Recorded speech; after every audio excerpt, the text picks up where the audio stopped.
What is going on, everybody? We are here with Just Talking Sports with the one, the only Murphyano. How we doing, Murph? How we doing? Hello. So we're gonna talk some more NFL news. I know we've kind of done that the last few ones, but NFL drafts going on right now. Some big topics: Lamar Jackson getting paid, Aaron Rodgers getting traded. So we're gonna first start off by talking Lamar Jackson. Murph is a big Baltimore Ravens fan. So what do you think, Murph? We talked about him not thinking he was getting traded last time. Now he signs this massive contract, highest player in the NFL. What's your thoughts? I said this last time we were having this conversation when you asked me, do I think Lamar Jackson deserves the same type of contract that Jalen Hurts got? And in my opinion, like I voiced previously, I do genuinely believe that he does deserve this type of contract. And everybody has these misconceptions of Lamar Jackson that he doesn't deserve this. He's not that type of quarterback. He's not that good. But when you look at what he's done for the Ravens franchise, in my personal opinion, the type of quarterback he is, he definitely deserves this type of money.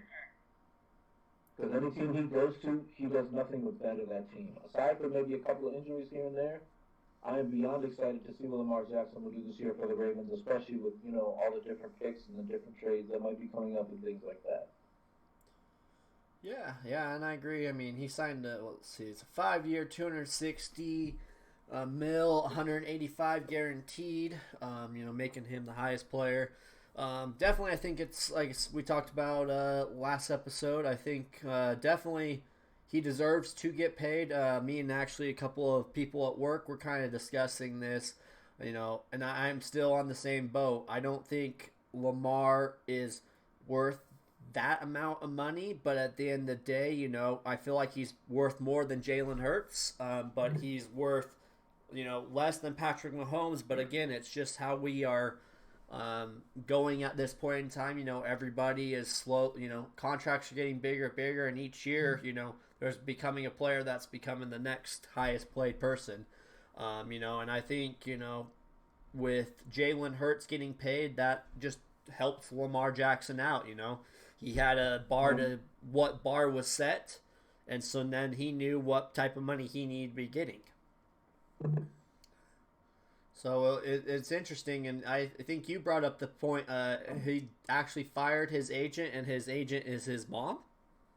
Mm-hmm. So I mean, Mama Jackson, making sure her son gets paid. Became the highest paid quarterback. It'll be interesting with the Ravens too.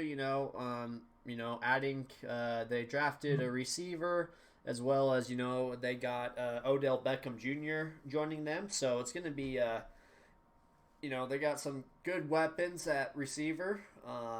It'll be interesting see what this offense can do. If Lamar is able to stay healthy. I've got a side question for you, Vish.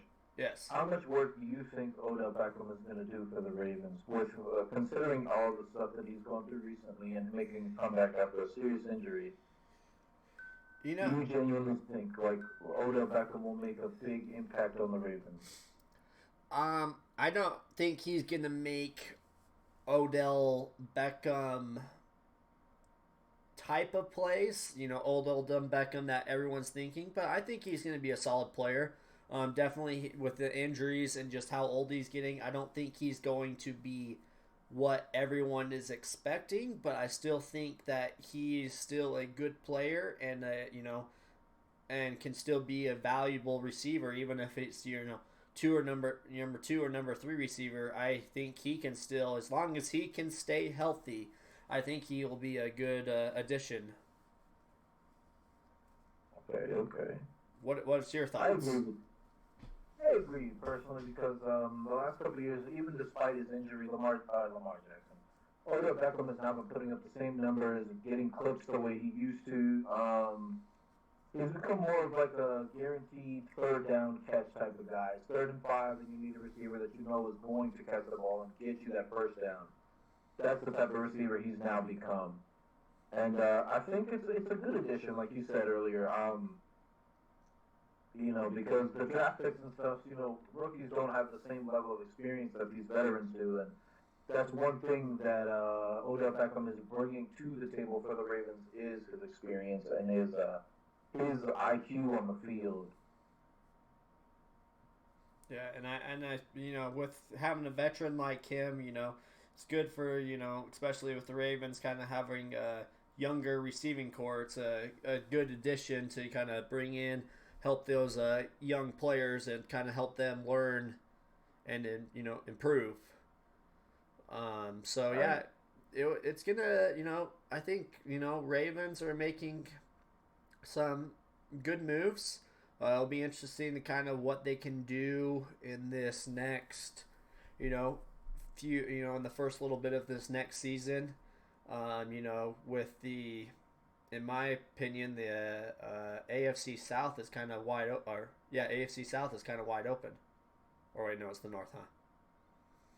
I think it's the North. Yeah. North, yeah, sorry. AFC North. The AFC North is kind of, pretty open, I feel like. So, if you can, maintain and get a good thing. The only problem I feel like with Lamar is, he is that mobile quarterback, and those quarterbacks can somewhat be a little scary because they're more prone to getting hurt. But, hopefully with his injuries, he's kind of learning more when to get down and when not to get down and all that good stuff. So as long as he can stay healthy, I think, the Ravens have a good chance in the North. I agree. You said earlier, you got to risk it for the biscuit sometimes, kind of the same type of thing, I feel like that's why I give Lamar Jackson so much credit, and that's why one of my favorite quarterbacks of all time is Michael Vick, because the dangerous, the duality of being able to throw the ball well and being able to run the ball amazing, that brings a very, very dangerous aspect to the game, especially as a quarterback. Yeah, those dual threat quarterbacks, I mean, unfortunately, they usually don't last as long, as those typical pocket guys like, Tom Brady, Drew Brees, right, Peyton Manning. But the thing is, they are very hard to game plan for because you never know if they're going to throw the ball, if they're going to pass. You kind of always have to have one of those QB spies there to make sure they're not. And the thing about adding a QB spy is it takes a crucial member out of the defense, right out of coverage, and to focus on one thing and one thing only. So it's like you can't have your cake and eat it too kind of thing. You can't have somebody watch the quarterback and have perfect coverage in the field. I agree. I mean, it'll be interesting at the end of this contract to see kind of where Lamar ends, up. I mean, he's 26 right now, so, by the time this contract ends, he's going to be 31. So it'll be interested to, hopefully last that 5-year contract. But again, with being a mobile quarterback, you never know. But, he's still young, but definitely is going to take a wear and tear on his body. For sure, I agree with that statement, 100%. So, but yeah, I mean, you never know too. By that time in 5 years, if he'll continue re-signing or if he'll go on or whatever, because you never know what up and coming quarterbacks are going to be at that point in time. 100%. So a lot of these players are very unpredictable in the future. You never know what's going to happen. You don't, and talking and kind of about future, NFL draft is currently going on. So there's that we're down through round 3 now. You had Bryce Young going number 1, Alabama quarterback, to the Panthers. I think that's for them is a good get. Out of all the quarterbacks, in my opinion, that were on the out in this draft, I think Bryce Young has the most potential. But those Alabama quarterbacks, sometimes you never know on how they're going to pan out. So, what's your thoughts on? I know you're not a big college guy, but what's your thoughts on these teams taking these quarterbacks that have all this pressure now to become the guy on day one? I think what it does, just from my previous knowledge and me watching football since I was like 7 years old, a lot of these guys that come in as rookies, it forces them to straighten up right away. And you know what they say, pressure either crushes crushes you or it makes diamonds or something like that. That's the saying. But a lot of these rookies are going to come in and expect to be, the next Drew Brees or the next Peyton Manning or the next Tom Brady off rip. And what that's going to end up doing is either break some of them and put them on the bench for the next couple of years, or they're going to become starters. And I think for the Panthers, it was a great pick to get a quarterback, in my personal opinion. And I know that the one guy who put the mayonnaise in his coffee, apparently there was a lot of hype behind him as a quarterback as well, but he didn't get picked yet. If I'm correct. He did not get picked on day one round in the first round. He actually got picked today, which is interesting. He got picked second, so the 33 overall pick to the Tennessee Titans. Tennessee Titans actually traded up to get him, which in my opinion was with Will Levis was kind of interesting. They have Malik Willis, who was supposed to, they have Ryan Tannehill, and then Malik Willis was kind of supposed to be the guy in waiting. So I was surprised that they, made a trade up to get Will Levis. I know he was considered, one of the top 4 quarterbacks in this draft. Everyone expected him to go round 1. But I thought it was interesting that Tennessee, so it's going to be interesting kind of what is going on with the Tennessee Titans and how they're going to, manage this quarterback situation. Because you have Will Levis and then, like I said, Malik Willis, they drafted him pretty early in last year's draft. I believe it was first round. So, you've taken the quarterback in the first round and second round the last 2 drafts. So, okay. So it's going to, in my mind, it's going to be pretty interesting, with him, what's going to happen. I know a lot of people are talking crap because he decided not to, attend day 2 of the NFL draft, which for me, I don't think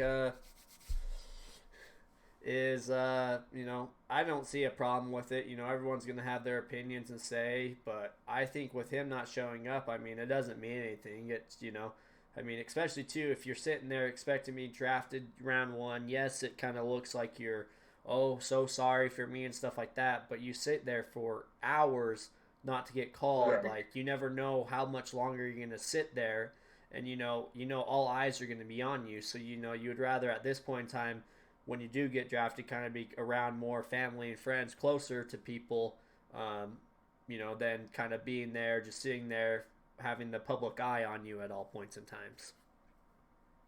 I agree with that. I don't necessarily agree with him not showing up on the second day because Lamar Jackson went so late in the draft, and him and his mother stayed there for I don't even know how long, honestly.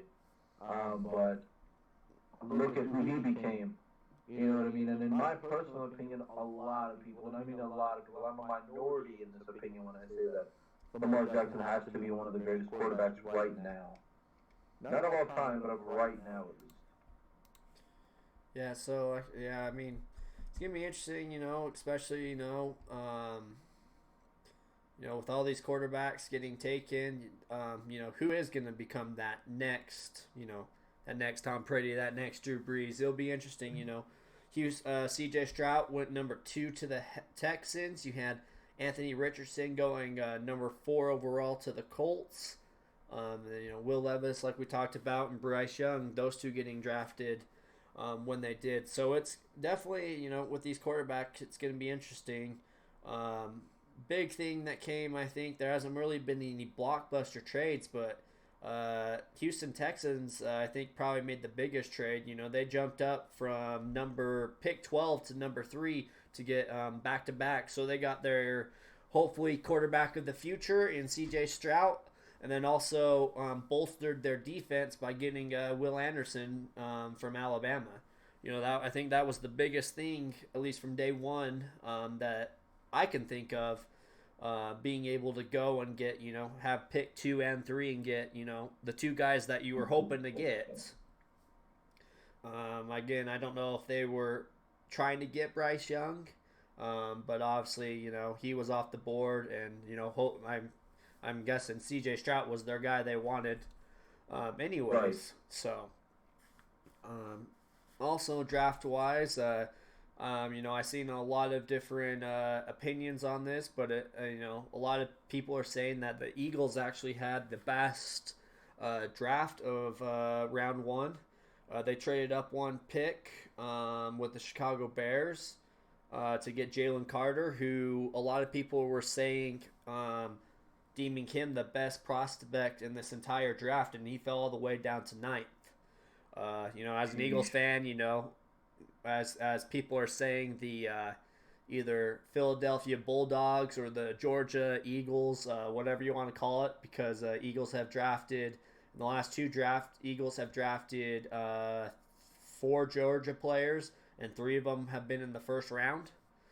Because with the 30th pick, Eagles picked Nolan Smith, the edge from Georgia.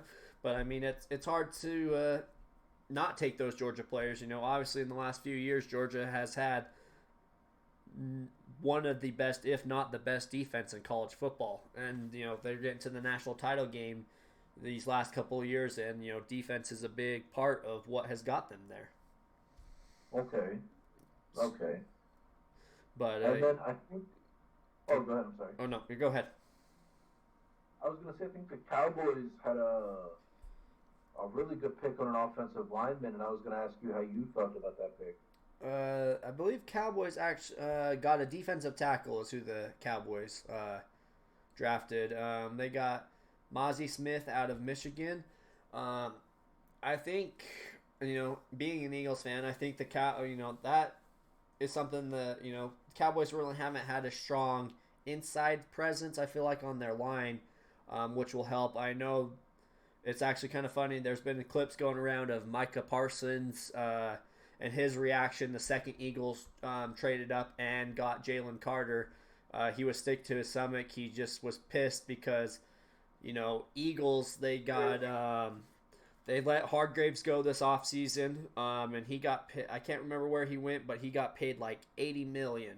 And his big thing was they got rid of a guy that's a star, that's a good defensive lineman that walked away, and now they just signed, getting a rookie for $20 million, and he's gonna be, it's gonna take him a little bit of time, but he has potential to be as good, if not better, than Hargraves. And so, he's, Mike Parsons being the Cowboys guy, he was like, I don't know how they do it. A lot of people saying Howie Roseman is a kind of a walking cheat code because he's making all these trades and coming out big in these trades and, giving up little to nothing. If I remember right, they were like to trade up to one spot. I think there was just a pick swap as well as I want to say it was a second round and a sixth maybe. So nothing even really major to jump up one spot, but at the end of the day, you end up getting one of the top, as people say, probably the top prospect in this draft, or what some people are saying. So it's interesting to see. I'm kind of interested with a couple other of these picks. Robinson, the Texas running back, went to the Falcons. I know he was kind of one that was on people's boards to go to the Eagles, but obviously the Falcons picked him. But I think he's going to be a pretty good running back in the league. Falcons haven't had really much of a great run game in the last few years, so adding a All-American like Robinson could probably help. Devin Witherspoon for the Seahawks. That's going to make their cornerbacks doing pretty good. I'll be interested, like I said, Anthony Richardson, the quarterback from Florida. I'll be interested how he does with the Colts. He's kind of a little bit different quarterback than the Colts have had the last few years. They had Matt Ryan, they had Carson Wentz, Andrew Luck. Yeah. They've had all these quarterbacks, but, Anthony Richardson definitely is a lot more mobile of a quarterback, so it'll be interesting. But, Colts just got Frank Wright from the Eagles as their new head coach, so we'll be interested to see what he can do. Eagles were putting up good offensive numbers this last year, so we'll be interested to see what he can do with, a young quarterback at his helm. Okay. I agree. Yeah, like I said, this draft, not too many big trades. A lot of trades for, swapping. I mean, probably like I said, the biggest one was the Texans moving up. I mean, technically Carolina had the biggest one because they traded with Chicago to get that actual number one seed or the number one draft pick. So, but I mean, like I said, I'm not big on kind of like I said. I struggle with sometimes with college ball. I don't watch enough. I know the household names, but don't really know a lot of people. But I've been trying to learn and get to know. It's just hard, especially working in athletics. You're around athletics, so sometimes when you have time or Saturdays, you're already working a game, so you're not seeing half of these other games that are going on. Yeah. So, Vegito, the Eagles are my team. Fly, Eagles, fly. Oh. But yeah, so it'll be interesting to kind of see in this next little bit what happens essentially round 4 through 7. Who'll be Mr. Irrelevant, and then what's gonna all the other potential trades and things that could go down between round 4 and 7. But once this draft's over, I'm kind of eager to kind of talk with you and figure out like what our thoughts are after the draft and where do we think everybody's at. But kind of going with kind of the topic, we're talking trades and everything. We have Aaron Rodgers. That deal is finally done. He's going to the Jets. They essentially did a first round swap. As well as a 5th round selection going to the Jets. And the Jets traded a 2nd, a 6th, and a conditional 2nd round, which could become a 1st if Aaron Rodgers plays at least 65% of offensive plays this next year. What's your thoughts on this trade, Mirf? For me, I think it's a sad fact, but it is a fact at the end of the day is that when these quarterbacks get to a certain age, they're not able to do the crazy things they were able to do within their first, I want to say 7, even 8 years. And I think the Jets need a solid quarterback with a bunch of experience. I think Aaron Rodgers is that guy for them. Whereas he might not be able to make those crazy plays that he used to do happen, but he will be a great addition because Aaron Rodgers is one of those quarterbacks that it doesn't matter what team he goes to, who he's playing with, or who he's playing for, he will at least put up positive numbers and he'll help inform the players around him, kind of sort of like a Peyton Manning in this era. Peyton Manning, when he went from the Colts to the Broncos, I think he did a lot of positive things for the Broncos. They went to 2 playoffs.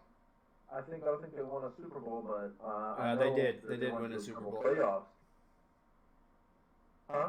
They did win a Super Bowl. Okay, so see that just proves my point a little bit more. These quarterbacks that have a lot of experience. When they go to these teams, they're not the best teams. The thing that they do the best in those teams is that they inform all the other players on what they need to do, how they need to do their job. And they kind of enforce role playing to a lot of these receivers that kind of all think that they're going to be the Superman of the team. Okay, yeah, I can understand. I was reading something about this. ESPN did the ranking the trades and gave the Green Bay Packers an A. And gave the Jets I want to say it was a C, if I remember correctly.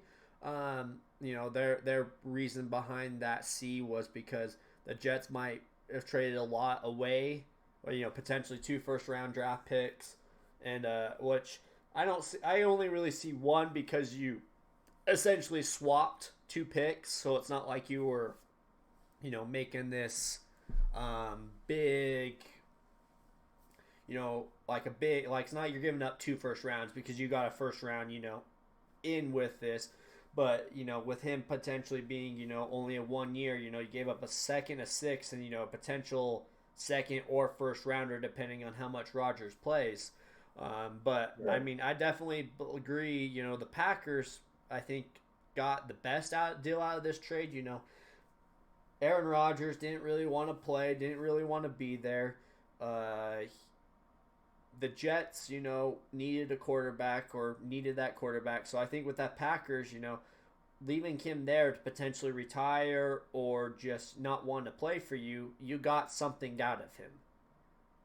And that I think that was the biggest thing, like we talked about last episode. We talked about just, especially with Lamar, just get the deal done. Get the deal done or trade him.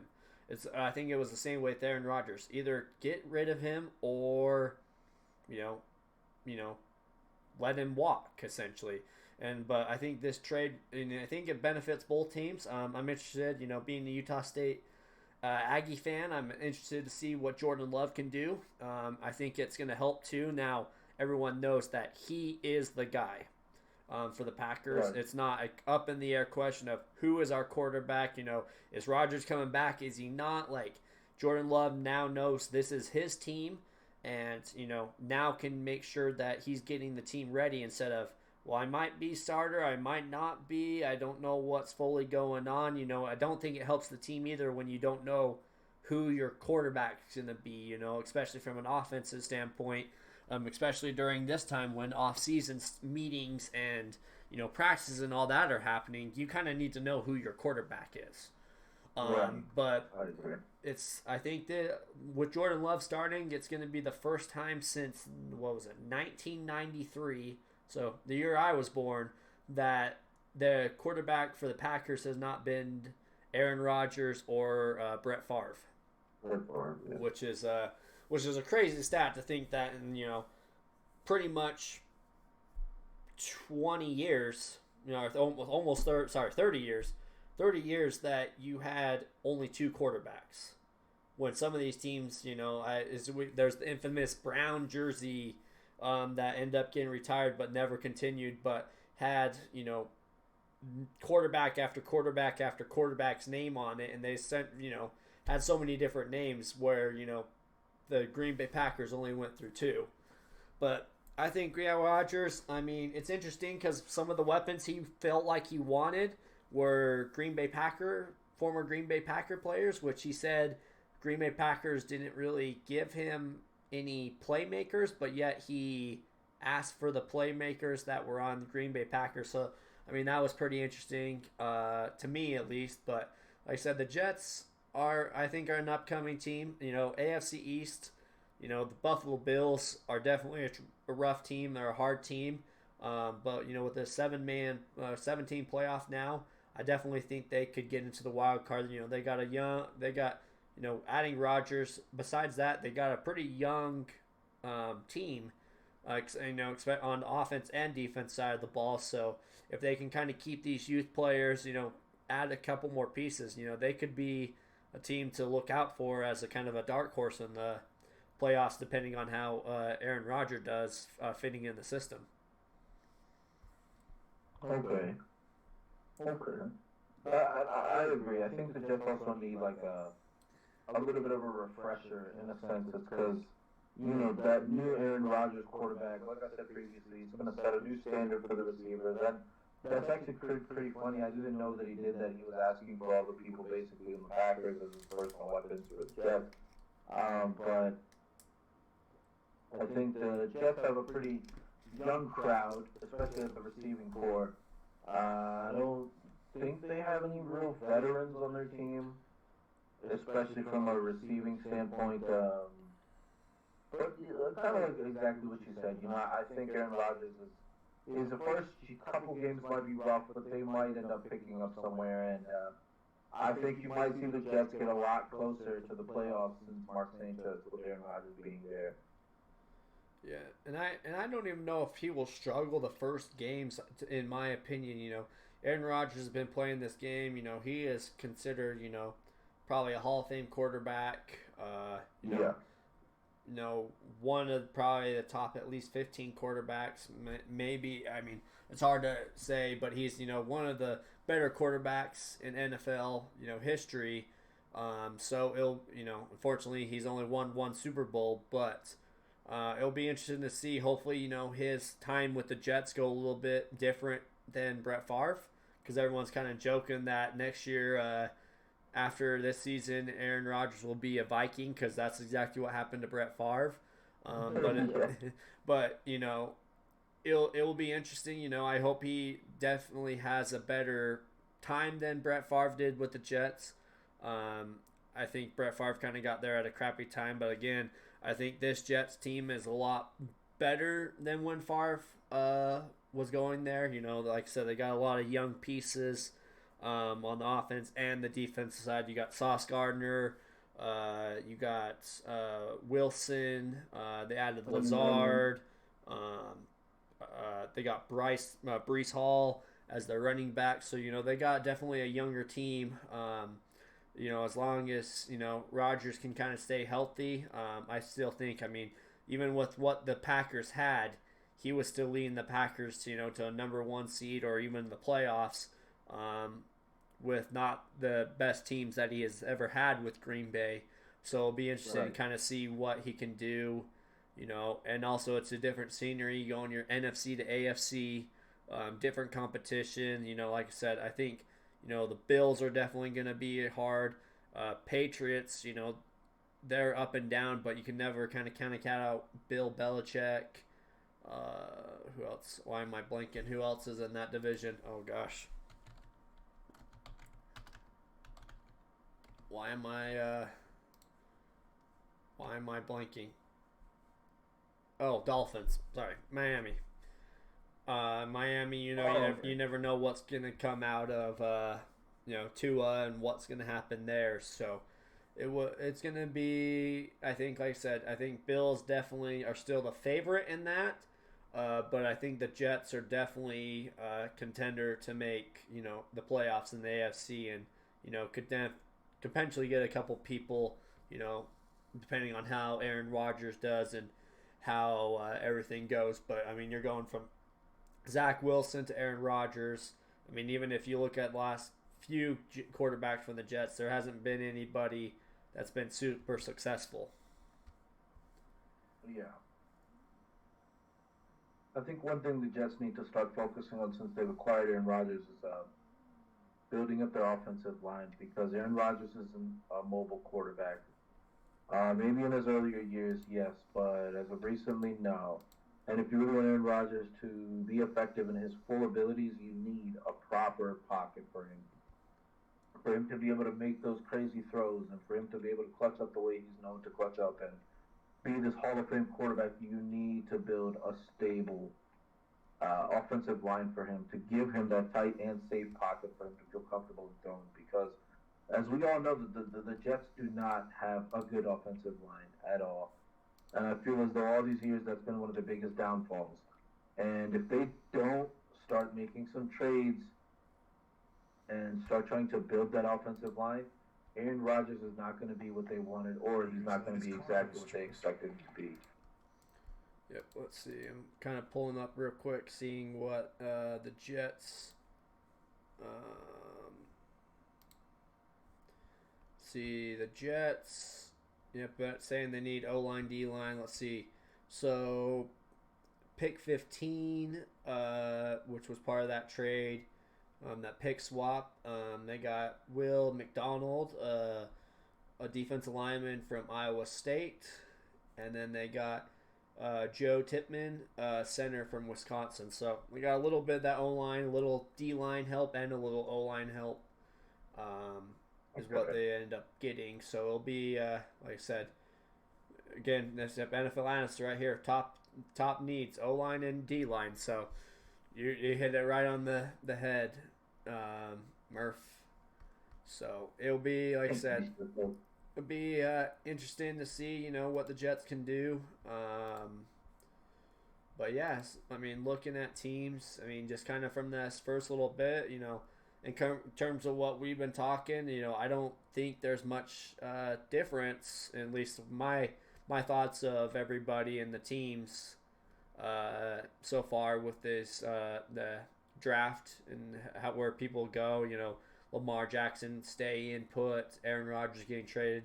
I don't see a lot of like I said, in my opinions being changed. Like I said, Jets kind of moved up in my book, but I'm not really that I wherever can think of. I don't think of anybody else that's going to make a huge difference. Right. it'd be, like I said, it's gonna be interesting to see how the rest of this NFL draft goes. Kind of see where the rest of the pieces falls. Teams kind of fill from some of their needs, but usually when you kind of get to these lower 4th through 7th, these guys aren't usually looking upon to be, day one starter or Right. going to be a big part. They're going to still play a little part, but not as much. So it's always, like I said, interesting to see. But some of the times these 4 through 7, sometimes that's where you get some players that you weren't expecting to be anything, and they become, a Hall of Fame player. You look at the last few years. Dak Prescott was in the 4th round. I'm trying to think who else. You go in, everyone goes back to Tom Brady. Tom Brady was a 6th round quarterback and ended up being the best, one of the best quarterbacks of all time, probably arguably the greatest quarterback of all time. Agreed. So you never these pick 4 through 7 doesn't necessarily mean anything, but you never know. You never know. You never know. Well, I can't think of anything else, draft wise, Aaron Rodgers wise, and Lamar Jackson wise that we haven't talked about. Is there anything you can think of? I think we got everything, especially on those. Yeah. So looks like we're kind of having a little shorter episode than we've had the last few. Me and Mirf appreciate all the love you guys have given this. If there's any topics you think that we should discuss in future episodes, leave them in those comments. Let us know of what your thoughts are, what we can kind of do, what we can talk about. We're kind of just willing to do and kind of do whatever you guys are. Take calls in, legend. Okay, I like that. I like that. We can take some calls, maybe. But we're if anyone's interested in maybe, tuning in and being kind of a special guest, let us know.